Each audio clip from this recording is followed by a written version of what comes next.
نحمدہ و نصلی علی رسولہ الکریم اما بعد اعوذ باللہ من الشیطان الرجیم بسم اللہ الرحمن الرحیم۔ عزیز دوستوں اور تمام دیکھنے اور سننے والوں، آج جو میری ویڈیو کا موضوع ہے وہ ایک دفعہ سے پھر انشاءاللہ خلافت ہوگا، لیکن اس سے پہلے خلافت کے موضوع پر میں نے جتنی بھی گفتگو کی ہے وہ موجودہ نظام کو، نام نہاد سیاسی پارٹیوں کو اور ان سیاسی پارٹیوں کے نام نہاد رہنماؤں کو لے کر میں نے خلافت کی گفتگو کی کہ کیوں ضروری ہے یہ تمام ترتیب ہمارے لیے بحیثیت ایک پاکستانی ہونے کے اور بحیثیت ایک مسلمان ہونے کے۔ لیکن آج اسی موضوع کو انشاءاللہ میں ایک مختلف پیرائے میں آپ کے سامنے پیش کرنے کی کوشش کروں گا، اور مجھے لگتا ہے کہ یہ بھی وقت کی ایک اہم ضرورت ہے، اور اس کی ابتدا جو ہے میں ایک بڑے خوبصورت شعر سے کروں گا کہ کی محمد سے وفا تو نے تو ہم تیرے ہیں، یہ جہاں چیز ہے کیا لوح و قلم تیرے ہیں۔ اب کہنے کا مقصد جو ہے میرا وہ خلافت سے ریلیٹڈ یہ ہے کہ جیسے کہ آپ سے پہلے گفتگو ہوئی کہ اس نظام کی اتنی خرابیاں ہمارے سامنے ہیں، جن میں لاقانونیت ہے، جن میں عدم مساوات ہے، جن میں کوئی عدل آپ کے ساتھ ممکن نہیں ہے، انصاف ممکن نہیں ہے، جس میں قابلیت کا معیار دوہرا ہے، جس میں اور بہت سارے ایسے معاملات ہیں جس میں عوام کی بھلائی ممکن نہیں ہے۔ اور انہی چیزوں کو لے کے ہمیشہ میں گفتگو کرتا ہوں کہ اسلامی نظریاتی مملکت خداداد پاکستان میں جو ہے وہ آئین اور قوانین وہ مفتیان اور علماء کی سرکردگی میں، ان کی رہنمائی میں اور ان کی پیروی میں جو ہے ان کا نفاذ جو ہے اسلامی قوانین اور آئین کا، وہ بے حد ضروری ہے۔ اب اس معاملے میں جو ہم مذہبی نقطۂ نظر کیسے اس میں شامل کر سکتے ہیں یا شامل کرنا چاہیے، اس پہ میں تھوڑی سی گفتگو کروں گا، لیکن اس سے پہلے میری خواہش رہے گی کہ کچھ میں اپنی بنیاد بتا دوں کہ ترتیب کیا ہے میری خود کی ایک اسلامی حوالے سے یا اسلامی تعلیمات کے حوالے سے۔ تو اس میں سب سے پہلے جو ذکر میں کرنا چاہوں گا کہ ہماری جتنی بھی میری ذاتی بنیادی جو مذہبی تعلیم ہے وہ میں نے اللہ مغفرت کرے اپنے والد صاحب سے حاصل کی ہے، اور ہمارے والد صاحب نے ہی ہمیں قرآن کی تعلیم دی، اور اس کے بعد پھر جتنی بھی آگے معاملات چلتے گئے پوری زندگی میں، ان کی زندگی تک تو اللہ پاک کا بڑا کرم رہا کہ اس پوری ساری زندگی میں جہاں بھی میں اسکول میں یا کالجز میں پڑھا ہوں، وہاں پر مجھے اسلامیات سے ریلیٹڈ یا اسلامک سٹڈیز سے ریلیٹڈ کوئی کتاب کھولنے کی کبھی ضرورت پیش نہیں آئی۔ اس کی وجوہات جو ہے بنیادی یہ تھی کہ اللہ پاک نے ہمارے مرحوم والد کو علم عطا کیا ہوا تھا، شعور عطا کیا ہوا تھا، اور جو ترتیب ان کی تھی نہ صرف ہمارے علاقے میں یا آس پاس میں بلکہ جہاں جہاں بھی ہم رہے ہیں، تو میں نے بڑے بڑے جو ہے مساجد کے جو امام ہیں ان لوگوں کو بھی اللہ مغفرت کرے اپنے والد صاحب کی رسپیکٹ کرتے دیکھا ہے علم کے حوالے سے۔ تو اب اس میں جو ترتیب کچھ اس طرح ہے کہ بنیاد جو میری ہے بنیادی طور پر، کیونکہ ہم تحصیل مری سے ہمارا تعلق ہے، تو ہماری جو اپنی ذاتی برادری ہے یہ آدھی جو ہے وہ مسلک دیوبند سے تعلق رکھتی ہے، جبکہ آدھی برادری جو ہے وہ بریلوی ہیں، اور اسی طرح پھر کچھ جو ہے ہماری برادری میں اہل حدیث سے بھی ان کا تعلق ہے، وہ بھی موجود ہے۔ تو یوں ایک مکس کلچر سا جو ہے ہماری اپنی ذاتی برادری میں ہی ایک پروان چڑھ رہا ہے کئی برسوں سے، آپ یا سمجھ لیں یا عشروں سے۔ تو پھر ان چیزوں کو بچپن سے جو میں دیکھتا آ رہا ہوں یا وٹنس کرتا آ رہا ہوں، ایک تو وہ سارے تجربات، پھر اس کے بعد یہ ہوا کہ کیونکہ میں نے سٹارٹ لیا اسلام آباد میں اپنی جو ہے ترتیب کا، تو اسلام آباد میں جو میری زندگی گزری وہ جماعت اہل سنت کے بہت قریب، بریلوی جو مسلک ہے اس کے بہت زیادہ قریب گزری۔ ایون کہ جو میرا جو آپ یہ سمجھ لیں کہ میرا اپنا جماعتی ہے، کلاس فیلو ہے، وہ اس وقت اسلام آباد کی ایک مشہور مسجد ہے، اس کا جو ہے آپ یہ سمجھ لیے کہ جماعت اہل سنت کی جو ایک مرکز ہے وہ اس کا جو ہے امام مسجد ہے۔ تو اللہ پاک نے وہ ترتیب بھی پھر مجھے دکھائی۔ پھر جب جو ہی میں ایک کالج کی اپنی ایک زندگی میں گھسا ہوں یا اس میں جب میں پڑھا ہوں، تو پھر وہاں سے میں نے مسلک دیوبند کی جو ترتیب ہے اس کو بھی جو ہے فالو کرنا شروع کیا۔ الحمدللہ اشرے لگے ہوئے ہیں، سروزے بے شمار لگائے ہیں۔ ایک چلہ جو ہے وہ میں نے 2001 میں 2002 میں جو ہے لگایا تھا، اور ان کی یعنی کہ ترتیب جتنی بھی ہے پھر وہ بھی میں نے بڑے قریب سے بڑے غور سے دیکھی۔ پھر جب میں کالج میں پہنچا اور جو میرے کالج میں دوست تھے یا اس سے آگے جتنی تعلیم جس حوالے سے بھی رہی، تو اس میں پھر میرے جو آس پاس میں ساتھ میں کولیگس تھے، ان میں جو اکثریت تھی وہ اہل تشیع سے ان کا تعلق تھا۔ تو یوں کرتے کرتے جتنے بھی یہ مسلک ہیں، ان تمام کے تمام لوگوں کو میں نے بڑے غور سے اور بڑے پاس سے دیکھا۔ پھر اس کے بعد جتنی کتابیں جو ہیں ہمارے والدین نے ہمیں مہیا کی تاریخ پاکستان کے حوالے سے، باقی ترتیبوں کے حوالے سے اور باقی معاملات، پھر جو خود اپنے انٹرنیٹ کے ذریعے دیکھ رہا ہوں، تو کل حاصل وصول نکال کے اب میں آپ کو گفتگو کرنے کی کوشش کروں گا کہ جو میرے خیال میں جتنے بھی لوگ سن رہے ہیں ان کے لیے سمجھنا ضروری ہے۔ مجھے کوئی آپ عقل کل نہیں سمجھیں، میں بار بار یہ کہتا ہوں، لیکن میں یہ ضرور کہتا ہوں کہ جو میرے تجربات ہیں آپ ان کو سمجھنے اور پرکھنے کی کوشش ضرور کریں۔ اب آپ اندازہ لگائیں اس نظام کا کہ اسلامی نظریاتی مملکت پاکستان جو ہے یہ بنی ہی دو قومی نظریے پہ ہے، اسلام کی اساس کے اوپر ہے، لیکن ہماری بدقسمتی کیا ہو گئی کہ بدقسمتی یہ ہوئی کہ قائد اعظم محمد علی جناح رحمۃ اللہ علیہ 1948 میں دنیا سے رخصت ہو گئے۔ ان کے رخصت ہونے کے فوری بعد ہی جو معاملات سٹارٹ ہوئے تو اس میں کہیں نہ کہیں جو ہماری بنیاد تھی وہ پیچھے رہ گئی، تو آگے جو چیزیں آئیں وہ اسلام سے ان کا کوئی اتنا زیادہ تعلق میں ذاتی طور پر نہیں مانتا ہوں کہ تھا۔ یہی وجوہات ہیں کہ 1973 یا 74 تک جو معاملات آئے کہ جن کے اوپر پھر بامر مجبوری جو ہے ایک تاریخی جو ترتیب ہم نے دیکھی، جو قادیانیوں کے متعلق جو فیصلہ کیا گیا، جو آئین اور قانون میں تبدیلی کی گئی، پھر اس کے بعد سے ایک آپ پوری ترتیب دیکھتے جائیں کہ یہ کس حساب سے ان لوگوں نے یہ معاملات شروع کیے۔ اب اس میں ہوتا کیا ہے، ہمارے والد صاحب کو ایک دفعہ میں نے بچپن میں پوچھا اور وہ جواب میں آج آپ لوگوں کے سامنے دہرا دیتا ہوں کہ میں نے والد صاحب کو کہا کہ اگر کوئی ہمیں پوچھے کہ ہمارا مسلک کیا ہے تو ہمیں اس کو کیا جواب دینا چاہیے، تو میرے والد صاحب نے کہا کہ بیٹا سب سے پہلے کوشش کرو کہ نماز اپنی پوری مکمل کرو، 5 وقت کی نماز پڑھنا شروع کرو، اس کے بعد جتنے مسائل ہیں، جتنے معاملات ہیں ان کو سمجھنے، ان کے سیکھنے کی کوشش کرو۔ جب تمہاری نمازیں 5 وقت کی مکمل ہو جائیں، جب تمہارے سارے مسائل تمہیں ازبر ہو جائیں، تمہیں معلوم ہو ایک ایک چیز کا، اس کے بعد اگر کوئی تمہیں پوچھتا تو تب تم اپنا مسلک پہلے تمام کی اسٹڈی کرو، ان کی سارے معاملات دیکھو اور پھر کسی کو بتانے کے قابل ہو کہ بھائی میں اس فلانی مسلک سے تعلق رکھتا ہوں۔ پھر ساتھ ہی انہوں نے فرمایا کہ جو یہ جتنی ترتیبیں ہیں یہ جب تک کمپلیٹ ہو جائیں گی تمہاری، اس کے بعد تم خود بخود ان چیزوں سے دور نکل جاؤ گے اور اپنی جو ہے لائن کو متعین کرنے کا تمہیں فیصلہ آ جائے گا۔ تو آج تک مجھے جو بھی کوئی پوچھتا ہے کہ بھائی آپ کا فرقہ کون سا ہے، تو میں ان لوگوں کو یہی کہتا ہوں کہ جناب ابھی تک میں 5 وقت کی نماز میں مکمل پابندی کی جو ہے اختیار نہیں کر سکا جناب، ابھی بہت سارے ایسے مسائل ہیں کہ جن سے میں واقفیت نہیں رکھتا ہوں، تو اس کے بعد یہ جائے گا کہ میں کہوں کہ میں دیوبندی، بریلوی، اہل تشیع، اہل حدیث ہوں، یہ کوئی سر نہیں بنتا ہے۔ تو یہ وہ معاملات ہیں جس کے بارے میں وہ کہا گیا ہے کہ مسجد تو بنا دی شب بھر میں، ایمان کی حرارت والوں نے، من اپنا پرانا پاپی تھا برسوں میں نمازی بن نہ سکا۔ وہ نماز کون سی ہے کہ آج آپ لوگوں کی مسجدیں بھری ہوتی ہیں، آج آپ کے بہت سارے اور معاملات بھرے ہوتے ہیں، لیکن جب آپ مسلک پرستی میں آتے ہیں تو آپ ایک دوسرے کو وہ گفتگو کرنے سے بھی باز نہیں آتے جو معاذ اللہ نہیں کرنی چاہیے گفتگو۔ اب میں جو یہ بار بار اب یہ خلافت کی گفتگو ان لوگوں کو لے کر کیوں آ رہا ہوں کہ جتنا نقصان ہمیں ان جو ہے مسائل کی ترتیبوں نے دیا ہے، اتنا شاید ہمیں آل شریف، آل بھٹو، آل زرداری وغیرہ بھی نہیں دے پائے۔ اس کی ریزن کیا ہے؟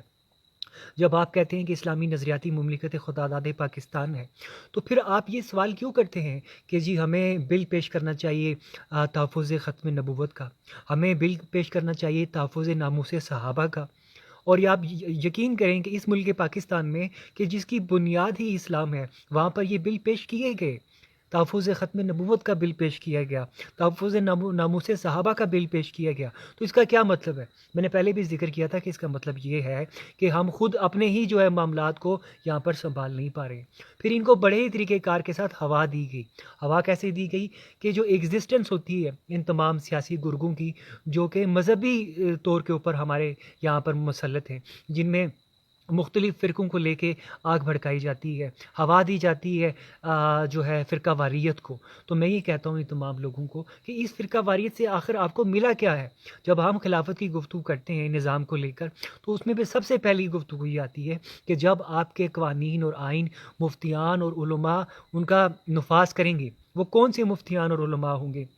جو پوری ایک کونسل بیٹھے گی، جو مشترکہ معاملات کریں گے، جیسے کہ آپ کے پاس بریلوی ہیں، دیوبندی ہیں، اہل حدیث ہیں، اہل تشیع ہیں، تو ان تمام مکاتب فکر کے، ان تمام مسالک کے جو ان کے جو جید علماء ہیں، چار چار کر لیں، دو دو کر لیں، ان کی پھر ایک شورا، ایک کونسل بن کے پھر وہ فیصلہ کرے گی سب سے پہلے کہ آیا ہم نے کون سا نظام، کون سا اسلامی قوانین اور آئین یہاں پہ ہم نے امپلیمنٹ کرنے ہیں۔ ان میں پھر سب سے بڑی گفتگو ہوتی ہے کہ جو متشابہات ہوتی ہیں، جو اور باقی معاملات ہوتے ہیں کہ جن میں آپ کا ایک دوسرے کے ساتھ اختلاف ہوتا ہے، ان کو پھر قانونی طور پر، آئینی طور پر جو ہے پابند کیا جاتا ہے کہ ان کے اوپر گفتگو نہیں کی جائے گی۔ پھر اس معاملے میں جا کے آپ نے دیکھا ہوگا، تاریخ میں سنا ہوگا کہ مسجد حرم میں ایک زمانے میں 4 مصلی تھے، تو وہ کیا تھا؟ وہ یہ ترتیب تھی کہ کسی نہ کسی وے میں اتحاد اور یگانگت کو برقرار رکھا جائے، اتفاق کو برقرار رکھا جائے۔ اب آج میں دیکھتا ہوں کہ لوگ شان ناموس صحابہ کو لے کے لوگ بہت جذباتی ہو جاتے ہیں۔ آج میں دیکھتا ہوں کہ لوگ جو ہے حضرت علی کی گفتگو کرتے ہیں، لوگ جو ہے حضرت امیر معاویہ رضی اللہ تعالیٰ عنہ کی گفتگو کرتے ہیں، لوگ حضرت امام حسین رضی اللہ تعالیٰ عنہ کی گفتگو کرتے ہیں، لوگ یزید کی گفتگو کرتے ہیں۔ تو جب یہ گفتگو کرتے ہیں تو اس میں پھر ایسے ایسے مسائل کا جو ہے وہ سامنے لے کر آتے ہیں کہ جن کی وجہ سے انتشار پھیلتا ہے۔ اب کل کی گفتگو جو ہے میں بیان کروں گا کہ مری میں جو یہ گفتگو چلی ہے، اب یہاں سے جو یہ لوگ گئے ہیں سارے، جنہوں نے اپنی ایک جو ہے پیشکش کرنے کی کوشش کی تحفظ ناموس صحابہ کے طور کے اوپر۔ اب میں یہ کہتا ہوں کہ ٹھیک ہے، آپ تحفظ ناموس صحابہ مانتے کس کو ہیں؟ جو میں جس کو تحفظ ناموس صحابہ مانتا ہوں، میں جس کو تحفظ ختم نبوت مانتا ہوں، وہ یہ ہے کہ مسلمانیت کا ایسا ڈیکورم ہو کہ پوری برادری جو ہے وہ الفیہ معاملہ کر کے بیٹھی ہو کہ ان سے کوئی یہاں کی عورت اور کوئی لڑکی، کوئی کسی سے بھی جو ہے وہ خراب نہیں ہوئی ہے، وہ زنا کا جو ہے حلفیہ ماضی حال مستقبل اقرار کر سکے، اور یہاں پر کوئی ایسا مسلمان نہ رہے کہ جس کا کوئی ظلم جس کے ساتھ ہوا ہو، جس کے ساتھ کوئی ستم ہوا ہو اور آپ حق کے لیے کھڑے نہ ہوں۔ تو یہی تو ہے آپ کی تحفظ ناموس صحابہ، یہی تو ہے آپ کی تحفظ ختم نبوت، کہ کوئی انسان جو ہے ایسا کام نہ کرے، ایسی زیادتی نہ کرے، ایسا ظلم نہ کرے کہ جو کہ ہمارے ختم المرسلین، فخر موجودات حضرت محمد صلی اللہ علیہ وآلہ وسلم کی تعلیمات کے خلاف ہو۔ اس کے علاوہ باقی کیا معاملات ہیں؟ اب حقیقت یہ ہے کہ آپ لوگ ایک دوسروں کے گھروں میں نہیں جاتے ہیں، آپ لوگ کبھی کسی کو یہ پوچھنے نہیں جاتے ہیں کہ اس نے کھانا کھایا ہے نہیں کھایا ہے، اس کی حالت کیا ہے، یہ کہاں رہتا ہے، یہ کیا معاملات ہیں، ایک دوسرے کی مدد نہیں کرتے ہیں، ایک دوسرے کو انصاف کی ترکیب نہیں دیتے ہیں۔ آپ کے اور کتنے معاملات ہیں، لیکن جب اس قسم کی گفتگو آتی ہے تو یہ لوگ جب آپ کو اٹھاتے ہیں تو آپ ان کے پیچھے چل پڑتے ہیں۔ سوال یہ ہے آپ کیوں چل پڑتے ہیں؟ جب آپ کو معلوم ہے کہ اسلامی ترتیب اور اسلامی معاملات کے بغیر اس نظام میں آپ کی کوئی والی وارث ہی نہیں ہے، تو پھر آپ جا کے ڈی چوک میں یا کسی اور جگہ میں بار بار کیوں ڈھونڈتے ہیں؟ اب ان لوگوں نے کیا کیا آپ دیکھیں کہ پہلے انہوں نے 1974 سے پہلے بھی جو ہے معاملات نکالتے رہے، پھر انہوں نے سب سے پہلے جو ہے تحفظ ختم نبوت کا معاملہ نکالا، پھر تحفظ ناموس صحابہ کا جو معاملہ نکالا۔ اب یہ کرتے کرتے کرتے باقی چیزیں بھی ہمارے سامنے پیش کر رہے ہیں۔ اب اس میں سب سے جو گفتگو اب ریسنٹلی جو سامنے آ رہی ہے کہ جی حضرت امیر معاویہ کو لے کے رضی اللہ تعالیٰ عنہ کو لے کے اور یزید کو لے کے گفتگو کرتے ہیں۔ اب یہ ایسی چیزیں ہیں کہ جن میں ان تمام مکاتب فکر کے علماء کو اور جید مفتیان کو بیٹھ کے یہ فیصلہ کرنا ہی ہوگا، ایک متفقہ فیصلہ کرنا ہوگا کہ جناب یہ چیزیں جو ہیں یہ ہم نہیں کریں گے۔ اب اگر آپ اہل تشیع کی گفتگو کریں تو آیت اللہ خامنائی جو ہے ان کے فتح موجود ہیں، معاملات موجود ہیں، آپ کیسے کسی صحابہ کی شان میں گستاخی کر سکتے ہیں؟ سوال ہی نہیں پیدا ہوتا کہ جب آپ کے خود ہی جو ہے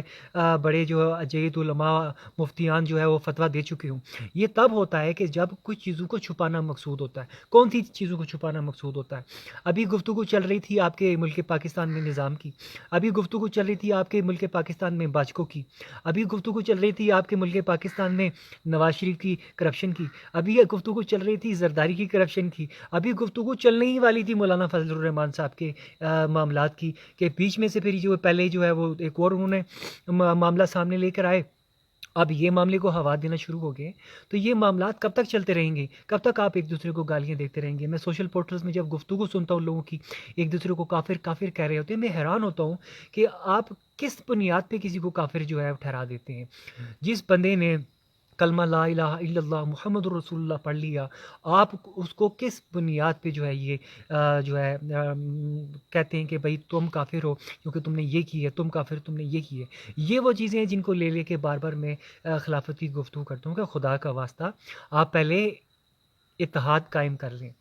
مفتی اعظم پاکستان صاحب آپ کو چاہیے، مفتی اعظم پاکستان کے ساتھ چیف جسٹس صاحب آپ کو چاہیے، چیف آف آرمی اسٹاف آپ کو چاہیے، جناب عمران خان صاحب یہ آپ کو چاہیے کہ تمام علماء کو، تمام جو ہے مکاتب فکر کو بٹھا کے ایک ہی جگہ پہ ایک ہی دفعہ ان کی لائیو ٹرانسمیشن کریں اور ان کو ایک دفعہ منوا کے اٹھائیں ایک قانون کے اوپر کہ آج کے بعد جو ہے آپ نے اہل تشیع کی جو ہے ان معاملات پہ گفتگو نہیں کرنی ہے، آپ نے اہل جو مسلک دیوبند کی ان معاملات پہ گفتگو نہیں کرنی ہے۔ آخر اس میں برا کیا ہے کہ آپ نہ جو ہے ایک ہی مسجد میں نعت پڑھ لیں، ایک ہی مسجد میں آپ محنت کا کام بھی کر لیں، ایک ہی مسجد میں آپ فضائل اعمال کے علاوہ حدیثیں بھی بیان کریں، اسی مسجد میں اگر کوئی ذاکر آ جائے تو وہ حضرت علی کی شان بیان کرے، حضرت امام حسین کا جو ہے واقعہ کربلا بیان کرے، اس میں برائی کیا ہے آپ کو؟ یہ چیزیں اس لیے آپ میں سکم چھوڑے گئے ہیں کہ آپ اسی طرح لڑتے رہیں، اسی طرح ایک دوسرے کو گالیاں دیتے رہیں، اور جو ہمارا بنیادی کام ہے جس کے بارے میں خود یہ دیوبندی حضرات فرمایا کرتے ہیں کہ ختم نبوت کے صدقے کیونکہ آپ کوئی دوسرا نبی نہیں آنے والا ہے، تو یہ جو ہے یہ ذمہ داری میری اور آپ کی جو ہے لگی ہے کہ کیسے اس دین کی تمام جو ہے تعلیمات کو ہم دنیا کے کونے کونے تک پہنچائیں۔ تو وہ تعلیمات کیا ہیں؟ تعلیمات ہیں اخوت، پیار، بھائی چارہ، ایمان، اتحاد، یہ تمام چیزیں تو آپ میں کہیں نظر نہیں آ رہی ہیں۔ اب میں ایک دیکھ رہا ہوں کہ ایک ہی برادری میں ہوتے ہوئے 300 سال ہو گئے ہم لوگوں کو، 400 سال ہو گئے، لیکن جب مسجد میں کوئی نہیں آئے گا، مسجد میں ہو سکتا ہے 20 بندے بیٹھے ہوں، لیکن ابھی کوئی اعلان کر دے کہ جی یہ ہم نے یہ معاملہ کر دی ہے، چاہے بریلوی نے کیا، چاہے دیوبندی نے، چاہے اہل تشیع نے، تو پھر آپ دیکھیے گا وہ مسجد بھی بھر جائے گی، وہاں پہ لڑائیاں بھی ہو جائیں گی، وہاں نعرے بھی چل جائیں گے۔ تو یہ کون سی ترتیب ہے کہ جی ساتھ والا بھوکا مر رہا ہے، مرا بیمار ہوا ہے، اس کو کوئی پوچھنے والا نہیں ہے، لیکن جب اس طرح کوئی پورٹل میں خان صاحب فلانے مولانا صاحب نے چھیڑ دیا اور تمام کے تمام لوگ پہنچ گئے جی وہاں پہ نعرے مارنے کے لیے، ان نعروں سے آپ کو کیا ملنے والا ہے؟ اب میں دیکھتا ہوں کہ ہر 6 مہینے بعد کوئی نہ کوئی چھوٹا سا بل اٹھا کے یہ پیش کر دیتے ہیں آپ کی پارلیمنٹ میں کہ جی آپ اس کو جو اپروو کر لیں، اور پھر وہی نعرے سیدی مرشدی۔ میں یہ کہتا ہوں آپ کو، ہم بھی اسی ترتیب کے لوگ ہیں، ہم بھی الحمدللہ مسلمان ہیں، ہم بھی سارے معاملات کو جانتے ہیں۔ ہماری صرف گزارش آپ سے یہ ہے کہ آپ لوگ اپنا مسلک اپنے آپ تک محدود رکھیں، جو سرکاری ترتیب ہے، جو مسلمانی ترتیب ہے، جو اسلامی ترتیب ہے، وہ مسلمان تک محدود رکھیں۔ اس کی وجہ یہ ہے کہ جب آپ دنیا میں اپنے آپ کو پیش کرتے ہیں تو لوگ آپ کو دیوبندی، آپ کو بریلوی، آپ کو اہل تشیع نہیں تصور کرتے ہیں، وہ آپ کو مسلمان تصور کرتے ہیں۔ جن لوگوں نے عراق میں ظلم کیا، لیبیا میں ظلم کیا، فلسطین میں ظلم کیا، افغانستان میں ظلم کیا، کیا انہوں نے آپ کے مسلک دیکھ کے ظلم کیے تھے کہ بھائی یہ دیوبندی ہے، یہ بریلوی ہے، اس کو چھوڑ دینا ہے، یہ تشیع ہے، اس کو مارو؟ یہ ظلم ہے، یہ زیادتی ہے۔ جب تک آپ ان چیزوں کو ختم نہیں کریں گے، ایک نقطے کی طرف، ایک مرکز کی طرف اپنے آپ کو اتحاد کی طرف نہیں لائیں گے، نہ تو آپ کی کامیابی ہے، نہ اس ملک کی کامیابی ہے، نہ آپ آگے بڑھ سکتے ہیں۔ خلافت وہ ایک ایسا عمل ہے جو ہم تمام لوگوں کو، نہ صرف پاکستان کو، افغانستان کو، ایران کو، ترکی کو، فلسطین کو، لبنان کو، جتنے بھی مسلم ممالک ہیں ان کو جوڑ کے رکھے گا۔ یہ تب ممکن ہے کہ جب آپ یہ تمام چیزوں سے باہر آئیں۔ یہ باہر ایک ہی صورت میں ہو سکتا ہے کہ جب خلافت آئے گی، جب جید علماء اور مفتیان کی پوری شورا ایک کونسل بیٹھ کے فیصلہ کرے گی کہ جناب محمد عربی صلی اللہ علیہ وآلہ وسلم کا جو پیغام ہے، جو ان کی تعلیمات ہیں، جو وہ چیزیں ہمارے لیے مشعل راہ کی صورت میں لے کر آئے، جن کو ہم مکمل ضابطہ حیات کہتے ہیں، وہ چیزیں جب تک ہم یہاں پہ امپلیمنٹ نہیں کریں گے، ہم یہاں سے نہیں جانے والے ہیں۔ تب جا کے یہ معاملات ہوں گے۔ آپ ڈی چوک میں لے کے کسی اور مدعے کو چھپانے کے لیے کوئی اور چیز کو سامنے لے کر آئیں گے، ایسا مت کریں آپ لوگ۔ ابھی اس وقت کرپشن کے اتنے الزامات لگے ہیں، اگر ہمارا نظام ٹھیک ہوتا تو کیا یہ چیزیں یہاں پر ایسی اس طریقے کار سے رہنے دیتے؟ اب میں دیکھ رہا ہوں کہ وہ چیزیں تو کہیں پس پش چلی گئی ہیں، سارے مسائل۔ اب مسئلہ ہمارے سامنے آ گیا ہے کہ جی اہل تشیع نے جو ہے وہ حملہ کیا دیوبندیوں پر، دیوبندیوں نے حملہ کیا اہل تشیع پر، اور یہ پھر آپ گمن گیریاں، بیچ میں بریلوی بھی حضرات آ گئے۔ اب 2-4 وہاں سے علماء اٹھ کے انہوں نے اپنی تقریریں کرنی ہیں جذباتی، اور پھر وہی آوے کا آوے بگڑا ہوا۔ تو یہ کب تک آپ عوام کے ساتھ ڈرامہ بازی کریں گے اور کب تک اس چیز کو چلائیں گے؟ میری گزارش ہے چیف جسٹس آف پاکستان سے کہ خدا را آپ اس معاملے میں سو موٹو لیں اور آپ فوری طور پر ان تمام مکاتب فکر کے جید علماء اور مفتیان کو بلائیں، ان کی ایک کونسل بٹھائیں اور اس کو لائیو ٹیلی کاسٹ کریں پی ٹی وی سے کہ بھائی ان کے ساتھ یہ معاملات ہم ڈسکس کرنے والے ہیں، اور اسی ایک نشست میں تمام معاملات کو کلوز کریں، تاکہ آئندہ آنے والے دنوں میں یا نسلوں میں کبھی آپ کو کوئی دوسرا بل پیش کرنے کی ضرورت نہ پڑے، کبھی پھر کوئی دوسرا آپ کی ان اسلامی چیزوں کو لے کے آپ کے جذبات کے ساتھ کھیلنے کی کوشش نہ کرے۔ اب وہ یہ رہا ہے کہ جو بندے نے